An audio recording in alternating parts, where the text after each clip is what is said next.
hi friends अंदरिकी नमस्ते welcome to टीआनस kitchen Telugu ఈ రోజు రెసిపీ వంకాయ క్యాప్సికమ్ కర్రీ తయారు చేసే విధానం అండి చాలా అంటే చాలా టేస్ట్ గా ఉంటుంది ఇదే విధంగా తప్పకుండా ట్రై చేయండి వీడియోలోకి వెళ్ళే ముందు ఇప్పటివరకు కూడా నా ఛానల్ ని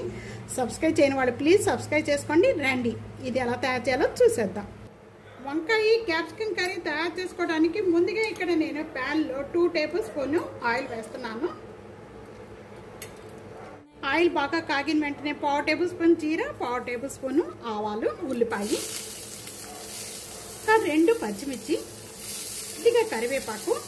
ఒక క్యాప్సికమ్ ఈ క్యాప్సికమ్ ఇలా ఏగుతూ ఉండగానే నండి టేస్ట్ సరిపడా సాల్ట్ ఇక్కడ 1 tablespoon ginger garlic paste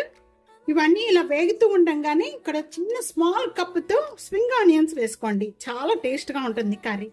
ఇక్కడ ఇవన్నీ కూడా బాగా మగ్గిపోయిన వెంటనే కూడా ముందుగా కట్ చేసుకున్న వంకాయ ముక్కలన్నీ కూడా దీంట్లో యాడ్ చేస్తున్నాను ఇలా వంకాయలు కట్ చేసి వాటర్లో వేసుకోవడం వల్ల వంకాయ కలర్ చేంజ్ అవ్వకుండా ఉంటుంది కండ్రెక్కకుండా ఉంటుందండి ఇలా వంకాయ అంతా యాడ్ చేసిన వెంటనే ఒకసారి ఈ విధంగా బాగా కలిపేసుకోండి 1/2 టేబుల్ స్పూన్ పసుపు మూత పెట్టేసేసుకొని మీడియం ఫ్లేమ్ లో ఒక 3-4 మినిట్స్ వరకు కూడా మగ్గించేసుకోవాలి 3 మినిట్స్ అయిపోయిన వెంటనే ఇప్పుడు ఓపెన్ చేద్దాం హాఫ్ మగ్గిపోయిందండి ఈ విధంగా మగ్గిపోయిన వెంటనే కూడా ఒక 1/2 గ్లాస్ వాటర్ యాడ్ చేస్తున్నాను వాటర్ యాడ్ చేసుకున్న వెంటనే కూడా నేను ఇక్కడ 1/2 టేబుల్ స్పూన్ కారం వేస్తున్నాను